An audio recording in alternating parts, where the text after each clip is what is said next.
लॉर्डन जी, एक और खबर सामने आ रही है कि जो समाजवादी पार्टी के जो बागी विधायक थे 3-4, वो समाजवादी पार्टी में वापसी कर सकते हैं।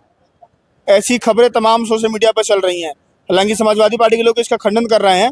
तो आपको क्या लगता है कि जो बागी चले गए थे या धोखा दिए थे, गद्दार हैं एक तरह से, वो वापसी कर सकते हैं? क्या स्वागत किया जाएगा उनका? देखिए, राज्यसभा के चुनाव में जिस तरह से क्रॉस वोटिंग करके जिस दल के मतदाताओं ने उनको माननीय बनाने का काम किया, लेकिन यह संजय सेठ की अटैची की लालच में जो है, फ्लैट की लालच में जिस तरह से हमारी पार्टी से गद्दारी करके, दगाबाजी करके, कलाबाजी और धोखाधड़ी करके भारतीय जनता पार्टी के यहाँ गए थे मंत्री बनने का ख्वाब लेकर के।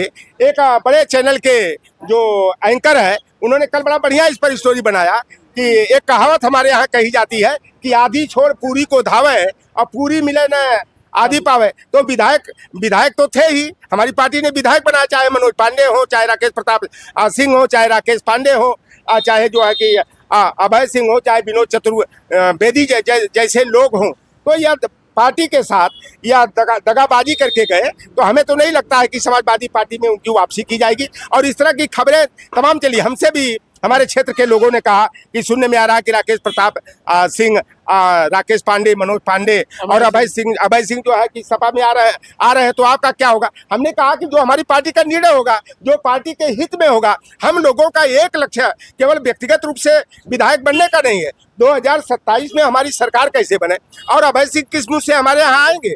अभी अभय सिंह का बयान आया ना, किसी ने टिप्पणी किया कि माया मिली न राम, तो उन्होंने कहा मुझे राम तो मिल गए, मुझे माया की जरूरत नहीं है। तो भाई, माया की जिनको जरूरत नहीं है तो हमारे यहाँ का जहाँ है वहीं वह बेहतर है। और वहाँ पर लौटर राम गया है ना, लौटर राम का नाम केवल आने से वहाँ पर लोगों को बुखार चढ़ गया है। जिनको बाहुबली आग कहते हैं लोग, बड़े बड़े माफिया कहते हैं, गाड़ियों का रेला लेकर के चलने वाले ना, सारे लोगों की रातों की नींद हराम है। और आपको भी पूरे उत्तर प्रदेश के 403 विधानसभा में से कोई और सीट नहीं मिली, आप भी चले गए गोसाईगंज। अभय सिंह कहा जाता है कि बाहुबली हैं, धनबल है, बाहुबल है, वहाँ के मान लीजिए विधायक भी हैं, रुपया पैसा तमाम चीजें हैं। और गोसाईगंज में आप जैसा फकीर आदमी जाके चुनाव लड़ लेगा, जीत जाएगा। वहाँ की जनता इतनी खुश है कि मुझे हाथों हाथ ले रही है। जनता कह रही कि जैसा नेता मुझे चाहिए था, हमारे पीडीए का, पिछड़े समाज का, वैसा नेता हमें मिल गया है।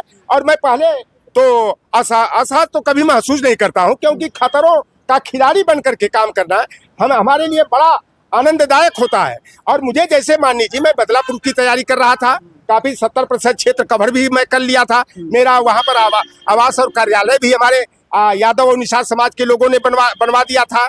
और लेकिन हमें जो बड़ी जिम्मेदारी दे करके गोसाईगंज भेजा गया, और मैं वहां जैसे पहले दिन गया और जाने के बाद मुझे यह एहसास नहीं था कि इतनी बड़ी संख्या में लोग हमारा जो है जगह जगह जो है कि स्वागत करने का, हमारा मनोबल बढ़ाने का काम कर गए।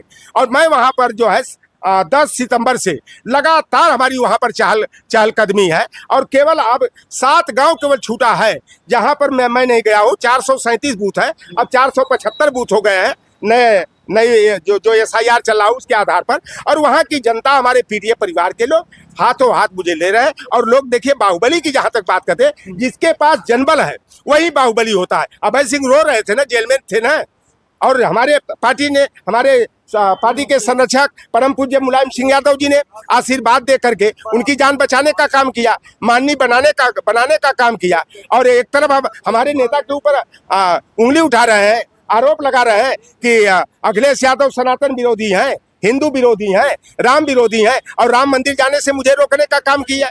ऐसा तो ये झूठा आरोप लगा रहे हैं। अरे, उनके पिताजी तो उससे पहले ही 11 लाख मंदिर बनाने में चंदा दिए थे, तो अखिलेश यादव तब क्यों नहीं रोके? तो ये जिस तरह से आरोप लगा रहे हैं, और देखिए खब्बू तिवारी और चाहे अभय सिंह, ये दोनों लोग अपने अपने टिकट की दावेदारी कर रहे हैं। अभी तो ये देखना है कि वहां से गोसाईगंज से लौटर राम के मुकाबले खब्बू तिवारी जी भाजपा के प्रत्याशी होते हैं कि अभय सिंह होते हैं।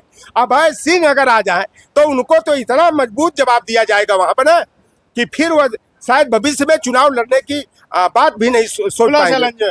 पूरा चैलेंज है और जनता कर रही है कि बाहुबली ने नोट बली, अब की बारी जन बल वोट बली।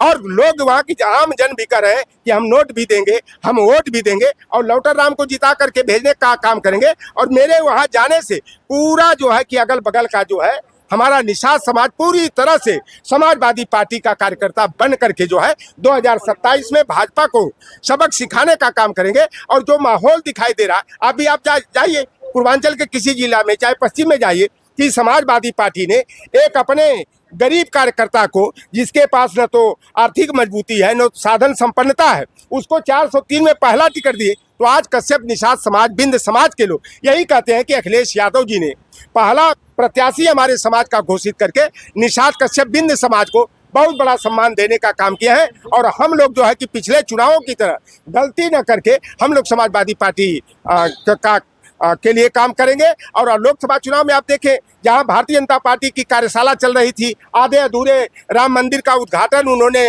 जो है कि समय के विपरीत करने का काम किए, लेकिन राम के को भाजन का शिकार होना पड़े। अरे भाई, अगर राम का आशीर्वाद, अगर राम जिन राम के नाम पर वह राजनीति करते हैं, तो वह राम की नैया को हमारे पूर्वज ने पार लगाया है, तो क्या लौटर राम को की नैया वो पार नहीं लगाएंगे? राम हमारा भी तो उतराई वहाँ बाकी है ना, तो हमारी उतरैया कम से कम यही गोसाईगंज में मिल जाएगी। तो लौटर राम निषाद जी गोसाईगंज में राम की उतराई मांगने गए हैं। बिल्कुल तरह से मैंने कहा, लोगों ने कहा कि ये भाई खबू तिवारी जी हैं और अभय सिंह है, तो हमने कहा कि एक जन के पास गुरु दक्षिणा लेनी है हमको, और एक जन से जो है कि उतराई लेनी है। भाई, राम को जो अपना पूर्वज मानते हैं, तो राम का वनवास 14 साल हुआ पौराणिक कथाओं के आधार पर, तो नदियों से पार कराने का काम हमारे केवट समाज के लोगों ने किया। निषाद राज जो है कि उनको शरण देने का काम किए। और पूरा 14 बरस के वनवास काल में आप बता दीजिए, किसी सवर्ण, किसी ब्राह्मण और राजपूत ने क्या राम की मदद किया था? क्या कोल, किरात, भील, वानर हो, निषाद हो, केवट हो, यही तो राम की मदद करने का काम किए थे। और जिस तरह से अवधेश पासी लोकसभा चुनाव में भाजपा के गले की फांसी बने, और पूरी भाजपा की जो है अंतर्राष्ट्रीय पटल पर जो किरकिरी हुई, जो इनको चोट पहुंची कि उसके मरहम तलाश रहे, ये मरहम नहीं मिल रहा है। और विधानसभा चुनाव में लौटर राम निषाद पूरे अवध क्षेत्र ही नहीं, पूरे पूर्वांचल में जो है भारतीय जनता पार्टी की गले की फांस बनेगा।